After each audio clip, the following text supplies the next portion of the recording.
Hello, my name is Tim Enneking. I'm the Managing Director of Digital Capital Management. Today's video blog is going to be on BAKKT specifically, and a bit more generally on the kind of news that BAKKT represents. The rather difficult to pronounce exchange is spelled BAKKT. It is being founded by a company known as ICE, which stands for Intercontinental Exchange.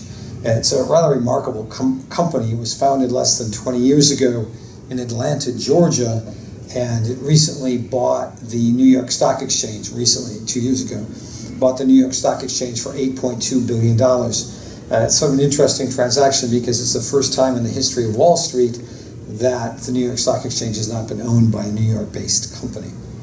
BAKKT also bought the New York Board of Trade and has bought a number of other companies, and it is decided to expand into the crypto space. Initially backed as a futures exchange for crypto, for BTC specifically, was supposed to be launched in November of last year.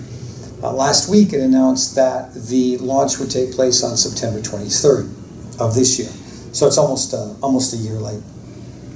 The exchange is interesting because it will be the first exchange to have what are called, and this always makes me smile, physically settled bitcoins, which is sort of interesting because the concept of an electronic currency, which is physically anything, physically settled or otherwise, is sort of an interesting one. But the intent is that if one holds a futures contract to conclusion, then if you're purchasing, then that Bitcoin will actually be delivered to a wallet that you specify.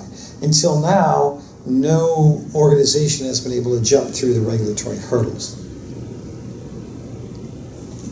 What I'd like to do is walk you through the price impact that the BAKKT announcement has had on the price of Bitcoin. So as you can see here, when the initial BAKKT announcement came, there was a bit of a move up. The market chewed on it for a while. There was a second move up, moved sideways again, and this movement was related to the fact that North America, which at least in terms of trading volume is the largest crypto area, at this point in time, Asia woke up, and so you see another move up, and then a steady move down, a little bit of a recovery, and then a serious drop off. And where you end up, if you look at the spike down here, you're at just below 10,000, and where we ended up here and then here again, we ended up just below 10,000 at the second time. So what you can see is that announcements like this that don't have a substantive effect on the market dynamic or a substantive long-term effect on the market dynamic, they cause a bit of a euphoric reaction and then they drop back. Again, this is the same thing I saw years ago when a company like Dell would announce it would accept BTC. The price would jump up immediately. At that point in time, it would jump up huge, like 10%, and would virtually always fall back because there was no really substantive change.